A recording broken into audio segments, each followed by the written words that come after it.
Eh, Buenas tardes, doctor Roberto Sin, asesor del grupo, compañeros presentes.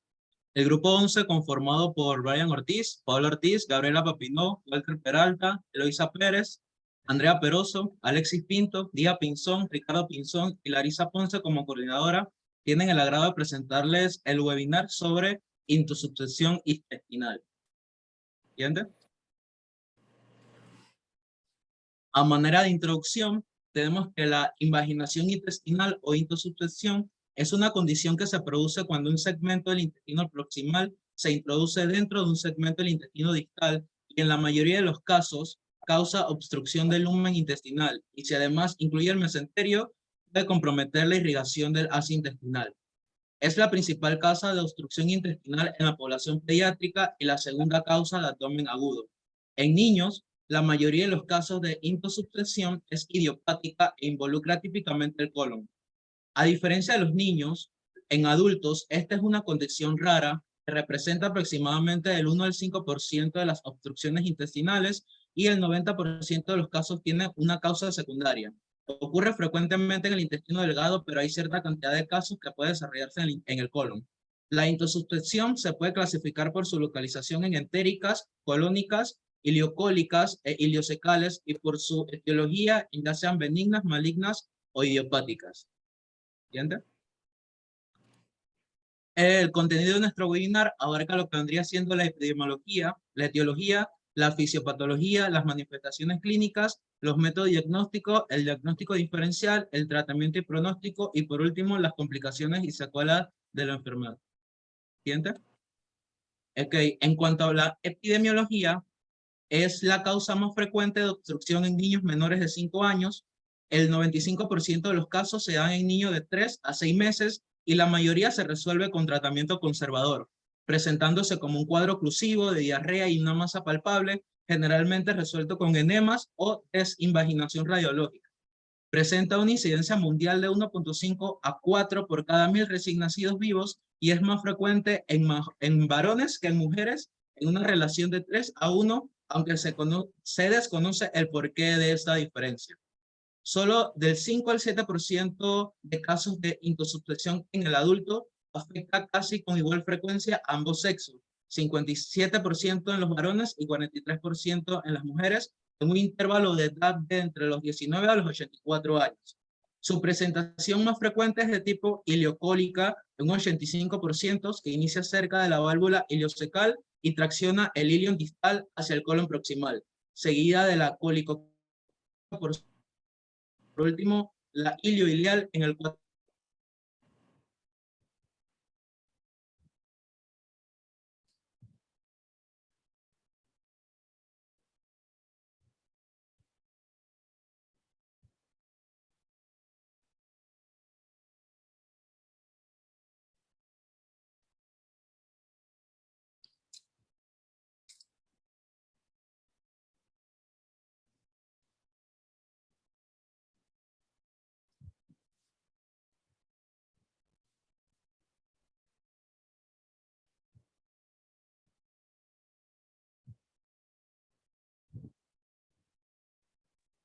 Bueno, en cuanto a la etiología, la mayoría de los casos de intussuscepción son de causa desconocida y se observan con mayor frecuencia en niños de 3 meses a 5 años de edad. Sin embargo, la intussuscepción en adultos suele ser secundaria a otra patología y hasta el 57% de los casos notificados son atribuibles a un tumor maligno. En los niños menos del 5% de los casos de intussuscepción están causados por una patología de base y son más frecuentes en niños de entre 5 y 14 años. Las patologías que podrían causar la intussuscepción con mayor frecuencia son la hiperplasia linfoide, el divertículo de Meckel, el quiste de duplicación, pólipos intestinales, ganglios mesentéricos y el linfoma, que es raro en niños mayores de 36 meses.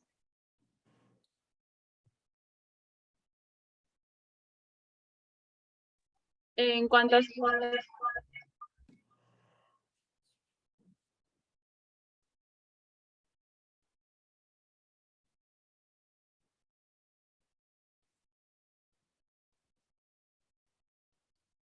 su fisiopatología, la fisiopatología de la intussuscepción.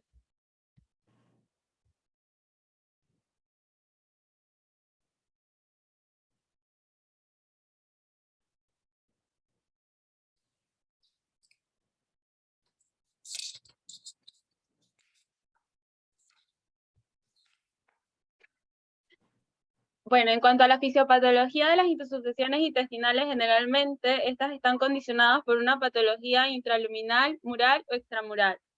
Los tumores intraluminales son impulsados por la peristalsis intestinal, arrastrando con ellos al tejido en el que se encuentran fijos, sirviendo como punto desencadenante capaz de iniciar la invaginación. Las lesiones localizadas en la pared intestinal hacen que un segmento no se contraiga adecuadamente, por lo que la fuerza peristáltica ocasiona que este segmento rote sobre sí, causando la intussuscepción subsecuentemente. Las lesiones extraluminales, siendo las más frecuentes, las adherencias, al ser traccionadas en un segmento, causan un pliegue en el intestino, el cual, debido al movimiento intestinal, se invagina sobre el segmento que produce la pulsión. Según su ubicación, pueden haber tres tipos de intussuscepción: la enteroentérica, la enterocólica, la gástrica y la duodenal. Siguiente. Ok, dentro de las manifestaciones clínicas, los niños presentan sobre todo el dolor abdominal, un dolor abdominal tipo cólico, cíclico agudo que eh, se caracteriza por ataques de gritos o llantos repentinos a menudo con las piernas encogidas, con intervalos asintomáticos. Los ataques pueden durar aproximadamente entre unos 15 a 30 minutos. También está la presencia de vómitos, inicialmente no biliosos. Eh, Está lo que se llama el signo de Dance, que consta de una masa palpable en forma de salchicha en el cuadrante superior derecho, además de una retracción o una sensación de vacío en el cuadrante inferior derecho durante la palpación. También están los ruidos intestinales de tono alto a la ocultación. Las heces tienen un aspecto de jalea de grosellas o de frambuesa, y también puede haber letargo, palidez y otros síntomas de shock o estado mental alterado. En estos pacientes está lo que es la triada clásica, que consta de dolor abdominal, una masa palpable en el cuadrante superior derecho, y las heces en forma de jalea de frambuesas. Ahora, solamente se presentan en menos del 15% de los casos. En la población adulta está caracterizado sobre todo por el dolor abdominal, ya que realmente los síntomas son aún más inespecíficos que en la población pediátrica. Está acompañado de náuseas, vómitos, cambios en el patrón intestinal, y son síntomas sobre todo agudos que van de días a semanas. Siguiente. Bueno, en cuanto a los estudios diagnósticos, iniciaremos describiendo lo que es la historia clínica y el examen físico. En cuanto a la evaluación, el enfoque del diagnóstico dependerá de cómo se presenta el paciente, y esto va a depender principalmente pues, de la edad que tenga el paciente, si se encuentra en una etapa pediátrica o ya es un adulto, y también va a depender de la duración de la invaginación. En lo que es la historia clínica, es importante buscar datos que nos den un valor o una valoración del dolor abdominal o sintomatología como la que mencionó mi compañero Ricardo, ya sea palidez, letargo, vómitos o diarreas, ya que si bien es cierto, estos no son síntomas específicos de esta enfermedad, pero nos pueden orientar a llegar al diagnóstico y excluir otras patologías y trabajar con esto, que son los síntomas que vamos a tener. Entonces, en el caso del examen físico es muy importante la determinación de los signos vitales, ya que en los inicios de la enfermedad estos pueden estar normales y pues también tenemos que buscar sensibilidad abdominal, que puede ser dolorosa a la palpación, puede haber presencia de masas en el abdomen, el paciente pues puede referir que tiene fiebre, hipovolemia, taquicardia y otras complicaciones que vamos a estar abordando más adelante y son cuando la enfermedad ya progresa. Siguiente. Bueno, la, la variabilidad en la presentación clínica y las características de imagen a menudo hacen que el diagnóstico preoperatorio sea un poco difícil para diagnosticarlo.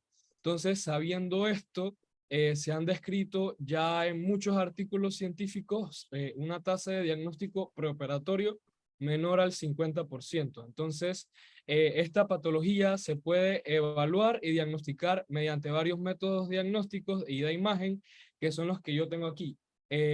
La radiografía simple de abdomen,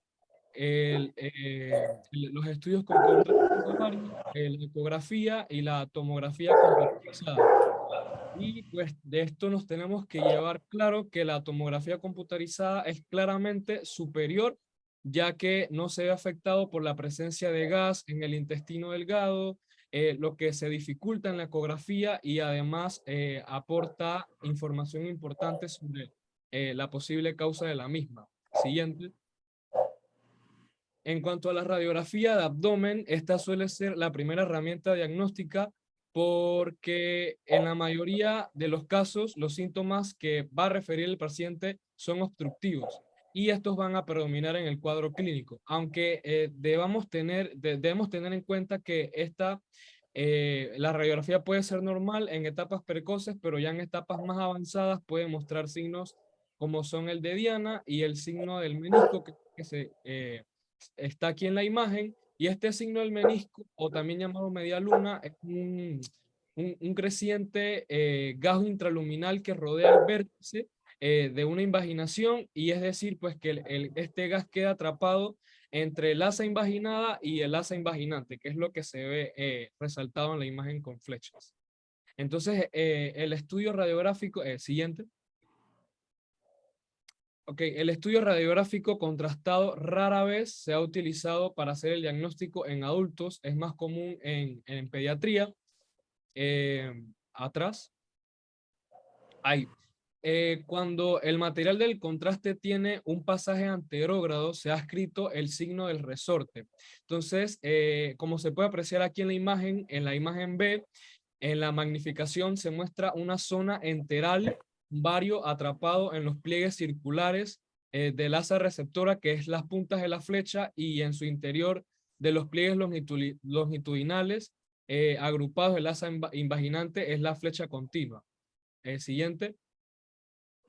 Por otra parte, cuando el contraste es inyectado por vía retrógrada, como es en el caso que presentamos acá, que es el colon por enema, se demuestra una invaginación intestinal al encontrarse un defecto de relleno en forma de copa, que este es el signo de copa, y este consiste en que la cabeza de la invaginación está rodeada por contraste. Bueno, el uso de este método es para aumentar la presión abdominal y presionar la cabeza de la invaginación hacia el proximal. Y pues como ya había mencionado, estos métodos son más utilizados en pediatría y son muy poco útiles en los adultos. Siguiente. La ecografía se considera una herramienta útil para el diagnóstico tanto como en niños como en adultos. Y se han descrito múltiples signos para describir la invaginación con esta técnica. El primero de ellos, y es la imagen A, es el signo de Diana, o también conocido como el signo de Donna, que se obtiene en un corte transversal que demuestra una estructura concéntrica, que es lo que se señala con la flecha amarilla, que representa pues las paredes edematosas del área receptora y el asa invaginante, y también pues por anillos hiperecogénicos que representan el espacio entre las asas y el tejido adiposo mesentérico. También en la imagen B tenemos lo que es un corte longitudinal de la invaginación, y ahí se va a observar una morfología conocida como el pseudorriñón, y estas son áreas hipoecogénicas rodeadas, que son las que se ven las flechas, la cabeza de las flechas, y estas corresponden a linfonodos mesentéricos en el interior de la grasa mesentérica, que son los asteriscos.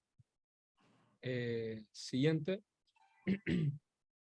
En cuanto a la tomografía computarizada abdominal, esta se considera actualmente como el método radiológico más sensible para confirmar el diagnóstico de invaginación intestinal con una precisión diagnóstica entre el 58% y el 100%. Entonces, una tomografía lo que va a poder definir es la ubicación de la invaginación, la naturaleza de la masa, la relación con los tejidos circundantes, y pues además puede estadificar al paciente con sospecha de malignidad que cause pues la invaginación intestinal. Siguiente. Bien, como mencionó mi compañero, hacer un diagnóstico de certeza preoperatorio es un gran desafío porque la incidencia de esta enfermedad es muy baja, y siendo el diagnóstico la mayoría de las veces establecido durante un procedimiento quirúrgico o exploratorio en el 68% de los casos según algunos estudios, el diagnóstico de la intussuscepción en pacientes adultos resulta bastante difícil debido a la variedad de las presentaciones y por tratarse de una patología muy rara.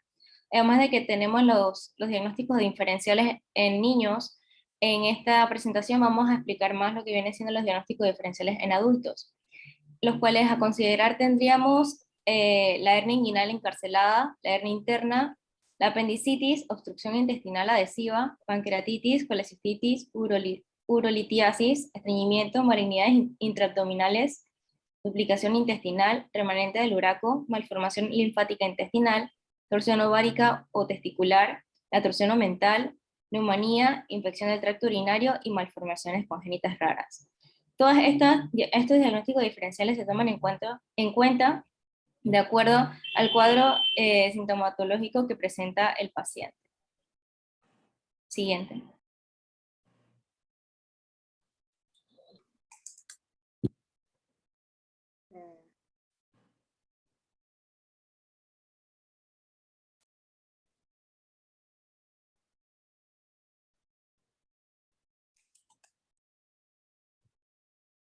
Tratamiento y pronóstico. Los pasos iniciales serán de compresión nasogástrica y reanimación con líquidos. El manejo va a ser quirúrgico o no quirúrgico. El no quirúrgico puede ser realizado bajo ultrasonido continuo o guía fluoroscópica.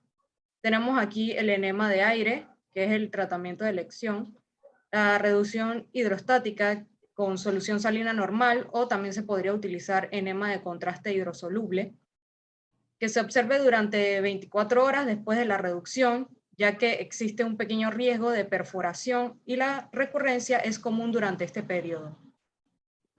La reducción quirúrgica, que tiene ciertas indicaciones, cuando se sospecha un punto de derivación patológico, cuando el manejo conservador es fallido, cuando la sospecha de gangrena o intestino, cuando hay sospecha de gangrena o intestino perforado, o cuando el paciente está en estado crítico, como por ejemplo en shock.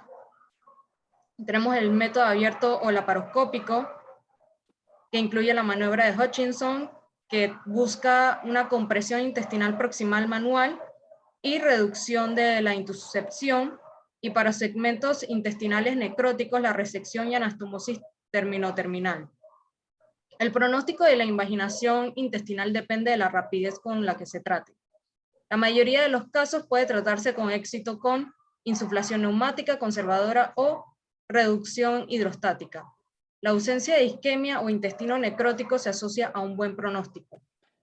La tasa de éxito para la reducción no quirúrgica usualmente va del 45 a 95%, varía bastante, y la tasa de recaídas en pacientes con reducción no quirúrgica va del 4.5 al 10.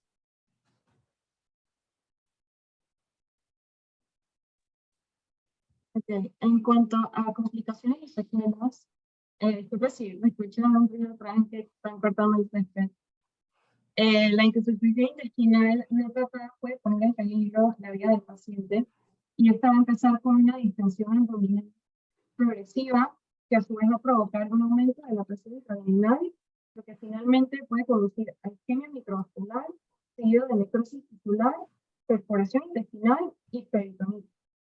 Es importante mencionar que, dada la alta probabilidad de retrasos en el diagnóstico debido a la sintomatología inespecífica que ya se mencionó anteriormente, y debido a un diagnóstico diferencial extenso, como también se mencionó, la insuficiencia tiene la capacidad para llevar a complicaciones que son potencialmente mortales, entre ellas las que ya mencioné, la peritonitis, la isquemia intestinal, la necrosis intestinal, la perforación intestinal, sepsis y por último la siembra de tumores, que esta ya viene siendo una complicación de la intervención quirúrgica y para explicar un poquito, esta consiste en básicamente la implantación local de estructuras tumorales por contaminación de instrumentos y del equipo y de la extirpación de la pieza quirúrgica, que produce posteriormente crecimiento local de las células y formación de un tumor.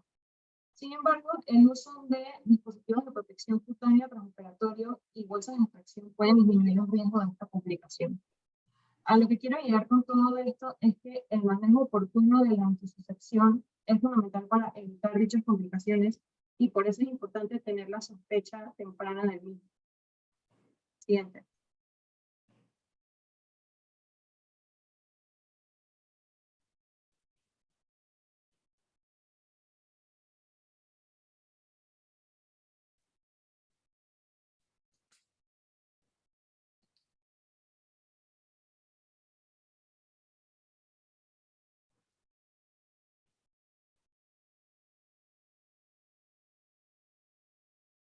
¿Se me escucha?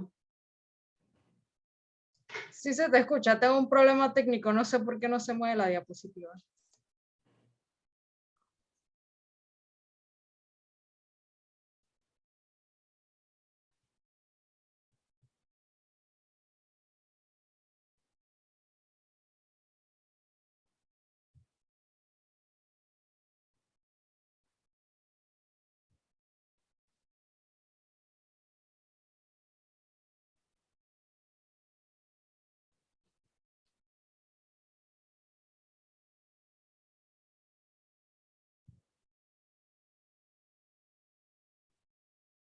Porque a continuación explicaremos un pequeño caso clínico. La siguiente. Esta se trata de una femenina de 19 años de edad que acude al cuarto de urgencias por un cuadro clínico de dolor abdominal intenso de 9 a 10, paroxístico y debilidad de 3 días de evolución. No es asociado al ciclo menstrual y reincide en crisis de dolor esporádicamente. Refiere que el dolor es refractario a la terapia farmacológica. La paciente tiene antecedentes de portadora de anemia falciforme, antecedentes quirúrgicos de apendicectomía y amigdalectomía, niega alergias y antecedentes patológicos familiares. Al examen físico, sus signos vitales son la presión de 119/84, la frecuencia cardíaca 130, la respiratoria 19, saturando a un 97% al aire ambiente y una temperatura de 36.7. La paciente se encuentra alerta, consciente, orientada en persona, espacio y tiempo, normocéfala, sin lesiones, las mucosas deshidratadas, sin lesiones, el abdomen está blando, depresible, sin defensa y sin rebote. Sí presenta un dolor en el epigastrio focalizado, el cual se ubica en un punto donde convergen la fosa ilíaca derecha, el mesogastrio y el flanco derecho. Y en este también impresiona una sensación de masa y un dolor a la palpación superficial local. En las pruebas de laboratorio encontramos en el hemograma una leucocitosis leve de 11.004, una hemoglobina en el rango normal de 12.2 y las plaquetas en 652.000. Está elevada. La química, PCR en 7.1 y el resto sí está dentro de los rangos de la normalidad, al igual que el urinálisis. Avanza. En la prueba diagnóstica se le realizó un CAT abdominopélvico contrastado y el hallazgo dominante del estudio lo constituye la invaginación de la válvula iliocecal al ciego y se observa una imagen en forma de dona en la imagen axial. Asociado se observa una moderada cantidad de líquido libre en la excavación pélvica. El plan de tratamiento con esta paciente es la cirugía. Sería la micolectomía, que es una cirugía que se realiza con anestesia general. Este procedimiento se puede hacer con cirugía laparoscópica, que fue la que se le realizó a esta paciente, que en vez de una única incisión grande, se realiza 4 o 5 pequeñas incisiones, a través de las cuales se introduce el laparoscopio, que es un tubo flexible que presenta en su punta una cámara por la cual se visualiza el interior del abdomen, y por el resto introduciremos los otros materiales, bisturí, tijeras o pinzas. Y a través de estas incisiones se extrae el colon y se produce la anastomosis como en la cirugía abierta. Avanza. Aquí podemos ver unas imágenes. En la primera podemos ver el líquido inflamatorio. Apenas se entró, se logró ver abundante líquido, como lo mencionó el CAT. Luego se fue removiendo poco a poco. Podemos ver en la segunda imagen removiendo el epiplom mayor. Y luego en la tercera imagen podemos ver la intususcepción intestinal, donde se ve la imaginación de la porción terminal del ilion hacia el ciego. La otra.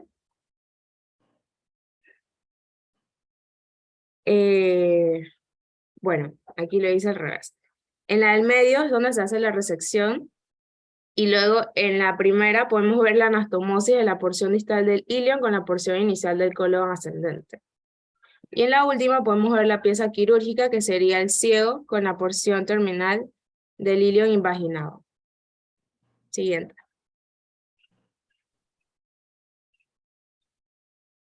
Dentro de las conclusiones, tenemos que la intususcepción intestinal es una entidad clínica que afecta principalmente a la población pediátrica. No por eso hay que descartar a los adultos. Siempre hay que mantener la sospecha clínica y hacer uso de los estudios imagenológicos para llegar al diagnóstico. Además, se debe tomar en cuenta que en los adultos la mayoría de los casos se debe a una causa secundaria y la más común son las malignidades. La presentación clínica de la invaginación intestinal es muy variable, pero generalmente se caracteriza por el dolor abdominal y los signos de obstrucción intestinal. Sin embargo, la invaginación intestinal debe estar considerada en el diagnóstico diferencial de los lactantes y niños pequeños que consultan por síntomas neurológicos. Y tanto en la población pediátrica como en la adulta es usual que en ambos casos se requiere la intervención quirúrgica, por lo que es de vital importancia en ambas poblaciones realizar el diagnóstico lo más tempranamente posible para disminuir la morbilidad de los pacientes. Siguiente. Estas son nuestras referencias bibliográficas. Y muchas gracias.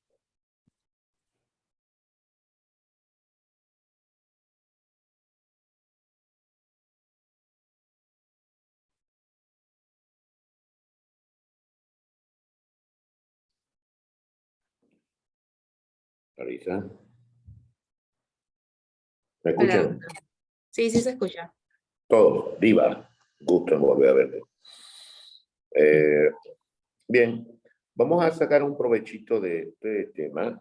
Es un tema que vamos a ubicarlo. Vamos entonces a tratar de ver la parte clínica verdaderamente de esto. Todos los aspectos de los paraclínicos, o sea, los estudios radiológicos, son bastante difíciles que no vamos a hacer. Tenemos que ver entonces en el punto donde se encuentran ustedes o como cirujanos, hablando del cirujano como tal. Lo importante es el diagnóstico más probable y el diagnóstico diferencial con quien tienen que establecer. Hablando entonces ya, ¿quién me dijo las conclusiones, Ricardo? Bien, en la conclusión entonces esta patología se enfoca mucho más en la zona pediátrica, ¿ok? En el grupo pediátrico. Se deben de imaginar entonces también igual en las edades que se presentan, ¿cuál es el gran problema de pediatría? Es que no podemos comunicarnos con los niños. Ese es el gran problema cuando tú atiendes niños. El problema es ese. Y fundamentalmente eso es por lo cual me alejé de esa área de los niños. El explorar un niño. Veamos, hablamos por lo menos un niño que la frecuencia va a ser entre 2 a 5 meses, mayormente allí. ¿Cómo explorarían un niño? Abdomen. El niño está ahí, está llorando. hicieron mención al inicio que el niño tiene las piernas flexionadas. ¿Recuerdan eso? ¿Por qué flexionó las piernas, Diva?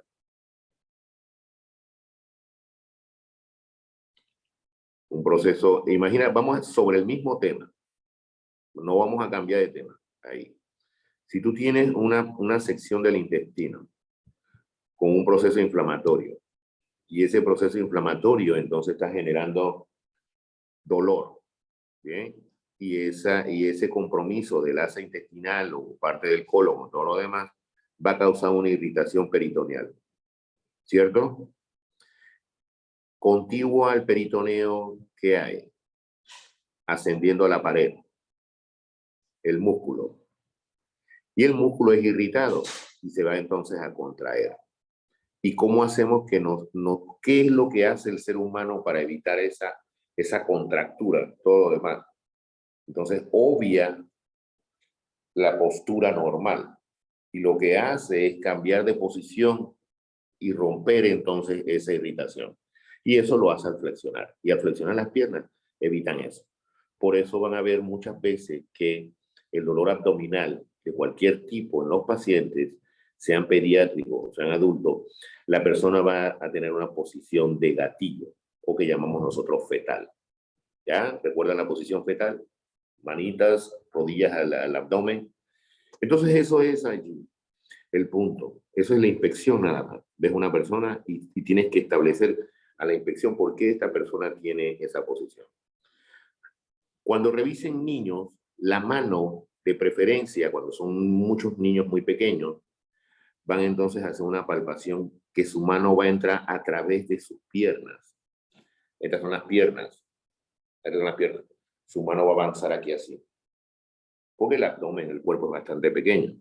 Y es mucho más fácil explorar ese paciente ahí que ponerse lateral a él. Entonces uno lo tiene ahí, cuando son bebitos como tal. Lo otro entonces hablamos de datos que no van a cambiar, van a ser siempre pediátricos, la mayoría de los casos, pero vamos a ver, así como mencionaron, ese pequeño porcentaje en adultos. Y siempre la asociación va a ser entonces con lesiones neoplásicas. Siempre hay una asociación con ello. Volviendo entonces a los diagnósticos diferenciales del caso, ¿qué pasa con una persona con anemia falciforme? Todos. Porque forma parte del diagnóstico diferencial, lo mencionaste como antecedente. ¿Te causa dolor abdominal los pacientes con anemia falciforme en algún momento con un síndrome que se llama vasoclusivo? ¿No recuerdan eso? Entonces, la baja de líquidos por la misma morfología del eritrocito conlleva entonces a esa vasoclusión y eso va a dar un dolor abdominal no quirúrgico. Y es allí donde nosotros tomamos el paciente, le colocamos soluciones, lo hidratamos y entonces descartamos que esa sea la causa del dolor abdominal. Vamos a ir brincando de un punto a otro, que es lo que aparte de la clínica, y siendo un dato obstructivo neto, ¿cuáles son las manifestaciones clínicas que ustedes esperan escuchar con un paciente que les va a llegar a ustedes al cuarto de urgencia? Va a venir por Dolor. Dolor. Bien. Y el dolor entonces, tú vas a hacer la semiología del dolor y ubicar entonces un tipo de dolor cólico, inicialmente. Y es por eso que hablan de que es cíclico muchas veces. Entonces, ahí sumado eso, aparte del dolor, hablan sobre la intensidad del dolor, la frecuencia del dolor, si el dolor está irradiado o no está irradiado, dependiendo del órgano afectado. Y aparte del dolor, ¿qué otra cosa va a manifestar la persona? Estreñimiento. No digamos estreñimiento, vamos a decirlo, estreñimiento podemos valorarlo como es una dificultad para evacuar, ¿ya? Entonces, veámoslo así, porque hay mucha gente que tiene estreñimiento, pero no llega a un grado de obstrucción. Ahora bien, si la persona entonces es incapaz de canalizar gases o evacuar, entonces tú dices, tiene alguna alteración dentro de la peristalsis y eso va a conllevar que, si no hay motilidad intestinal, y si hay algo que está mecánicamente obstruyendo la luz del intestino que no lo deja pasar, que es nuestro caso la intususcepción. Entra una porción de intestino o de colon dentro de eso. Entonces la persona se va a distender, el abdomen va a estar distendido. Y ustedes van a ver la persona distendida, van a ver la persona que tú le interrogas o interrogas al familiar y te va a decir que ha vomitado. Entonces, datos de obstrucción, vómito, incapacidad para canalizar gases, abdomen distendido. Ya tenemos eso allí, fuera del dolor. Y lo que vamos a hacer nosotros entonces es abordar ya la semiología misma. Cuando el que me habló de jalea de grosella, también fuiste tú, Ricardo. Sí, ¿verdad? Sí, doctor. Sí. ¿Qué expresa la jalea de grosella? ¿Qué es lo que quiere expresar eso? Dentro de lo que está sucediendo. Ya sabemos que es una intususcepción. Pero ¿por qué jalea de grosella? ¿Qué expresa jalea de grosella? Imaginemos entonces que tienes un asa de intestino dentro de otra. Vamos a hablar de la parte pediátrica. Si tiene una brida congénita, no avanza. Entonces entra allí. ¿Qué le va a pasar al intestino que se encuentra por dentro o adentro del otro? ¿Qué le sucede a ese intestino? ¿Qué le sucede a toda la sección intestinal? Cuando tienes un objeto, ¿qué le va a pasar a la asa? Se queda sin irrigación. ¿Hace qué? Se queda sin irrigación, porque están como No, encapsulados. es que no es tan solo que se queda sin irrigación. Imaginen entonces la luz del intestino y que un objeto entra.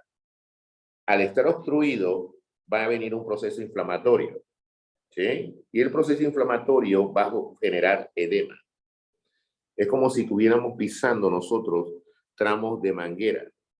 Entonces, al generar esa distensión del intestino, los vasos se van a colapsar por la presión y el edema. Y al no tener entonces el calibre adecuado, va a conllevar a que el paciente, el fluido, o sea, sangre, tanto venosa como arterial, no se dé. ¿Y qué le va a pasar a la mucosa intestinal? ¿Conocen el término desfacelar? Cuando, como si fuera una pintura, pintas una pared y como que se va cayendo en capas.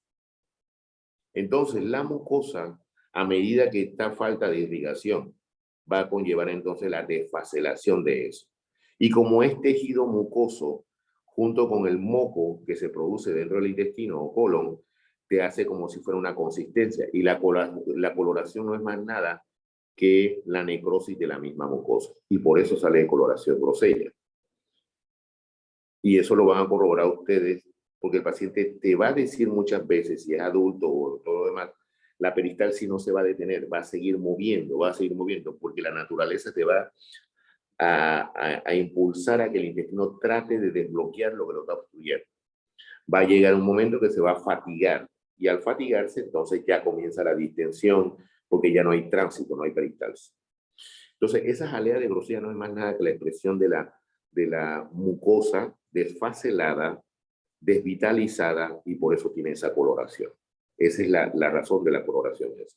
Y asociada con moco, por eso dicen jalea de grosella. Que era lo que quería yo que consideraran como establecer como. Sí lo hemos visto frecuentemente y se presentan en niños, poco se presentan en adultos porque llegan mucho más, dependiendo de qué tanto llegue, porque ya es algo tardío, de que pase por todo el tránsito intestinal, colónico, y tengamos esa expresión en la evacuación. En la parte clínica, entonces hablamos que es un dato obstructivo neto. Una de las manifestaciones clínicas patognomónicas es la jalea de grosella. ¿Cuál otra, Paola?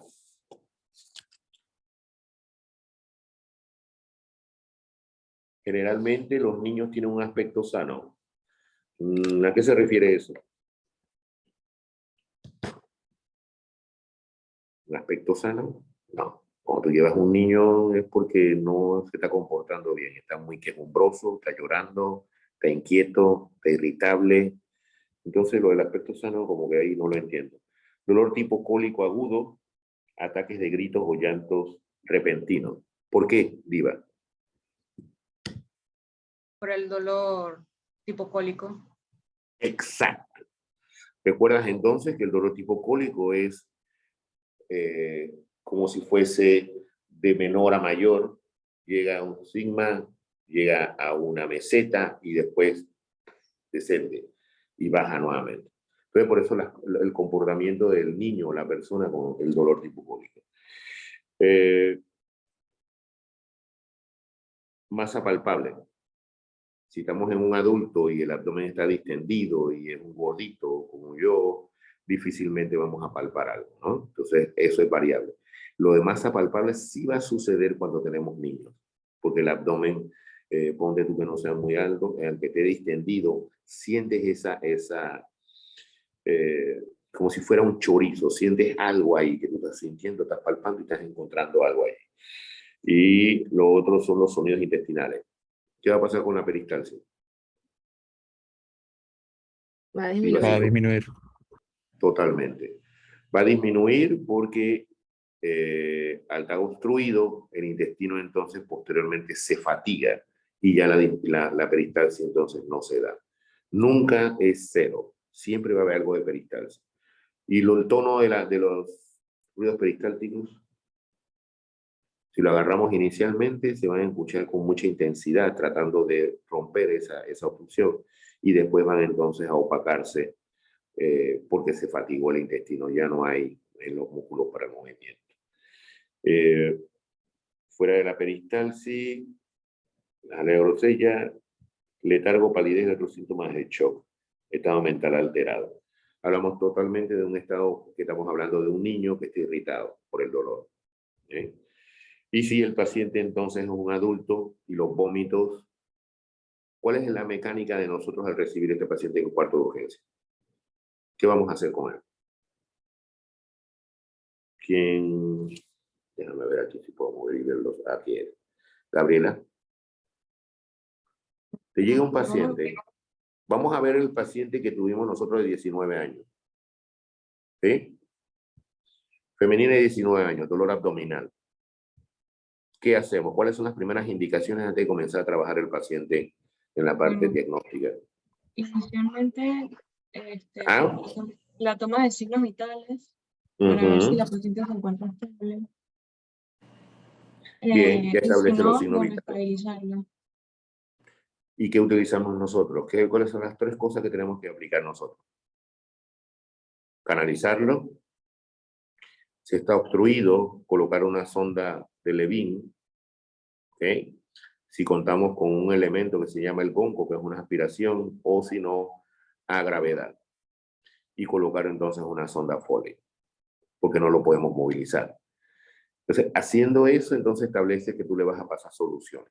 Vas a determinar, vas a interrogarlo, vas a ver entonces cuándo fue la última vez que comió, qué comió, si ha tomado líquido, si ha podido tomar líquido, y eso entonces te va a conllevar a que tú selecciones el tipo de solución. Si el paciente llega a un estado de shock, entonces entras en un estado de reanimación del paciente, manejando soluciones de carácter tipo Harman. Después pasas entonces a cristaloides o salinas, y ya en ese punto lo tienes ahí bien en eso.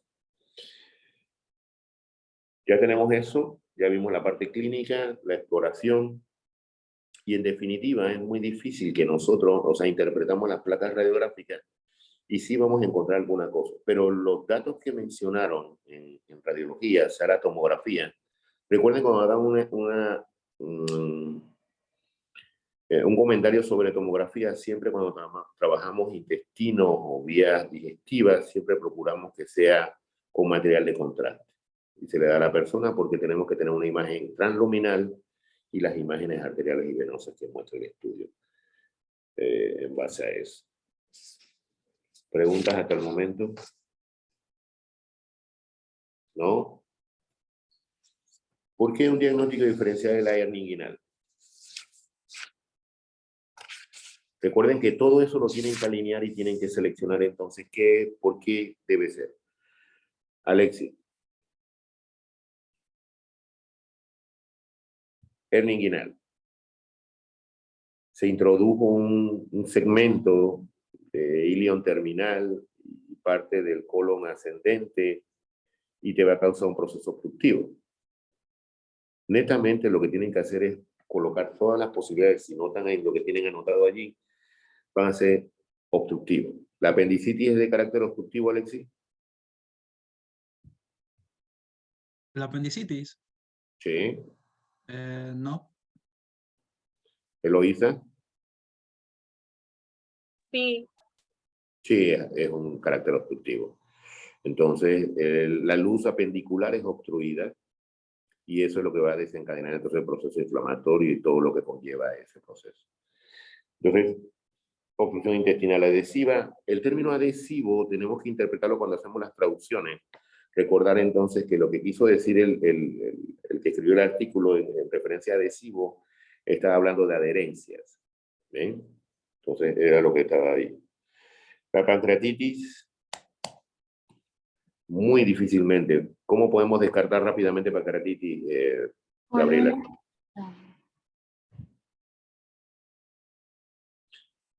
Habitualmente nosotros, ¿qué es lo que pedimos en un cuarto de urgencia? Bueno, Con dolor. ¿Ah?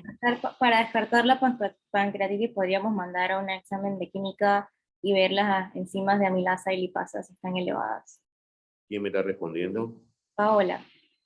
Paola. Voy a buscarte, Paola. A ver. Así es, Paola. Eso es lo que tienes que hacer. Y rápidamente desaparece de tus diagnósticos diferenciales la pancreatitis.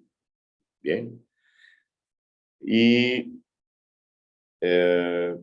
verdaderamente, ¿por qué fue la selección de intususcepción, Larissa? Bueno, yo en mi rotación de pediatría en Chicho Fábrega en Santiago, en una docencia, vi que o sea, era el tema, pues. Y los cirujanos estaban muy asombrados de ver un caso de un adulto, ya que era muy extraño, era como el segundo o quizás tercer caso que habían visto. Y sí fue muy difícil el diagnóstico, ya que no lo pensaron, el paciente estaba empeorando y realmente no recuerdo qué fue lo que hicieron, pero gracias a Dios el paciente se salvó, lo operaron a tiempo y estaba en recuperación. Entonces me quedé pensando de que es algo que no se piensa en el primer diagnóstico diferencial, pero que es importante. Y bueno, lo comenté con mi grupo y dijimos que bueno, que vale, vamos a hacerlo. Y justo en mi rotación en Paitilla hubo un caso también. Y me pareció demasiado interesante también verlo como desde... Adulto, en adulto. Ajá, en adultos, exacto. Y una paciente tan joven, 19 años, también me impactó un poco. Ok. Como Diva, conclusión, yo pienso que debemos tenerlo siempre a la vista, ese diagnóstico diferencial. bien, cuando nosotros pensamos en diagnósticos diferenciales, que es lo que siempre les comento cuando, por lo menos en la rotación que hacen conmigo en el complejo, es que tienen que ubicarse en base a cuadrantes, tienen que ubicarse en órganos, tienen que ubicarse clínicamente, y ahí van a designar entonces todos los posibles diagnósticos diferenciales. Pero al final, si tú pediste laboratorio, no tienes algo claro, concreto, tus paraclínicos no te lanzan, porque recuerden que los paraclínicos va a depender de la experiencia propia del radiólogo en la interpretación del estudio, sea una tomografía, sea un ultrasonido. Y si para nosotros en adultos ver este tipo de patología puede ser menos del 5%, nosotros lo que vemos por el tipo de población que atendemos habitualmente son por cáncer. ¿Sí? Entonces el cáncer hace que, y siempre encontramos esa intususcepción, va de ilion distal hacia lo que viene siendo el ciego o el colon ascendente. Esa es la que tratamos nosotros y sí, efectivamente es muy, muy escasa. Pero cuando tú no tienes en la semiología que haces con el paciente y tiene el laboratorio no te lanza nada importante y el radiólogo no te sabe decir, ¿qué va a seguir pasando, Diva?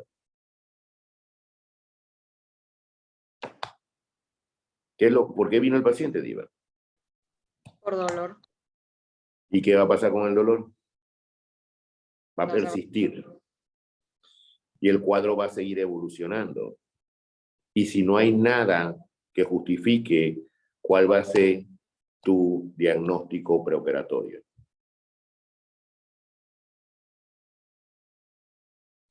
Ese dolor va a seguir aumentando, se va a generalizar y va entonces a darte un abdomen agudo. Y tu diagnóstico va a ser un abdomen agudo. Y tu cirugía proyectada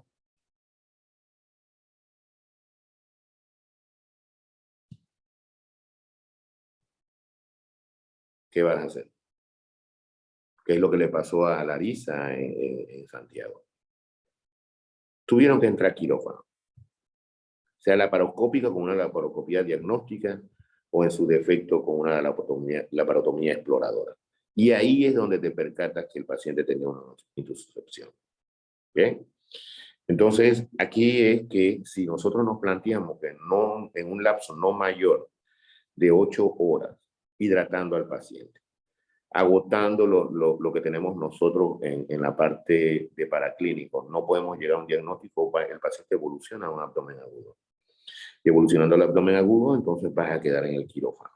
Y es un hallazgo transoperatorio. Y ya cambia el diagnóstico, porque el diagnóstico posoperatorio va a ser una intususcepción.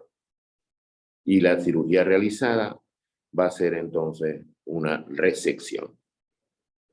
Ahí mencionaban sobre, me parece que fue Alexis, no sé si fue Alexis, o quién habló de la anastomosis término-terminal. Esta es una término-terminal. Esta la hacíamos hace muchísimos años atrás. Pero el problema con esto es que el diámetro se vuelve muy estrecho, disminuye mucho. Y optamos entonces por esta. Esta se conoce como una término, una lateral terminal funcional. Entonces nos anastomosamos en este punto, aquí. Y ya entonces cuando este paciente vuelve a cavidad, este paciente hace como así y queda así. Bien, preguntas. Obstrucción intestinal es lo que estamos viendo. La causa, intususcepción. Más frecuente en niños, ya saben cómo revisar a los niños. Y está difícil con los niños. Y los adultos, igual. Que un radiólogo te diga a ti realmente que tienes una intususcepción va a estar bastante difícil. Porque si para nosotros en quirófano no lo vemos con frecuencia, ellos radiológicamente también no lo van a ver. Lo ven como lo vemos nosotros, en los libros. Pero que lo lleve él al pensamiento, que es un diagnóstico ahí en ese momento, no lo va a hacer. Es muy difícil. Clarisa, ¿algo? Doctor, yo tengo una pregunta en cuanto a las pruebas diagnósticas. O sea, realmente, si sospechamos de esta patología, ¿sería mejor un ultrasonido como primera opción? Lo que pasa es que el ultrasonido pierde su sensibilidad y su especificidad cuando hablamos de víscera hueca. Entonces, ahí verdaderamente, si tú ves, o bueno, cuando tengas la oportunidad de estar rotando el internado, que es donde vas a iniciar netamente, siempre tienden entonces a lanzar un ultrasonido, pero el ultrasonido verdaderamente no nos sirve mucho en lo que se refiere, tiene que ser algo muy evidente, muy evidente. Si tratas de localizar un apéndice con ultrasonido, tiene que estar con una retrocecal, no te va a dar nada, con una obstruida o muy corta, dependiendo del tamaño del meso, el diámetro del apéndice y el estadio en que se encuentra. Entonces ahí puedes decir, pero no son nuestros estudios por excelencia. A mí en lo personal me voy mejor con las placas radiográficas que un ultrasonido primero. Entonces, siempre por eso solicitamos placas radiográficas en el cuarto de urgencia, la serie de abdomen agudo. Entonces, en algunos casos sí te ayuda, pero en otros no. Y definitivamente el que te va a ir mejor va a ser la tomografía. Y recuerden que la tomografía siempre tiene que ser con contraste cuando tratamos tracto digestivo. ¿Algo más? ¿Iba? ¿No? ¿No qué? No tengo preguntas, doctor. ¿Serio? Qué bien, ¿eh? Dale. Ricardo, ¿tú? Todo claro, doctor. Bien. ¿Paola? Todo claro. Alexis, Eloísa, Gabriela. Todo bien, doctor. Todo ¿Ya claro, rotaron doctor. ustedes? Sí. ¿Ya hicieron Sí. su retención? Bien. Entonces, aquí lo importante, las otras personas que están acá abajo, ya los veo. Entonces, aquí lo importante es cuando exploramos los pacientes, hacemos la semiología, la anamnesis con la semiología del dolor, que es lo importante, anotar entonces cuáles son los síntomas y signos que manifiesta el paciente y comenzar entonces a establecer, no se preocupen por poner diagnósticos diferenciales. Eso me gusta más que tratar de sacar un solo diagnóstico sin llegar a establecer todo. Así que, si no tenemos más nada que preguntar. Doctor, teníamos un pequeño quiz para ¿De hacer. quién? Para mí. Para nosotros. Para nosotros mismos, en todo el grupo. Ok, bueno.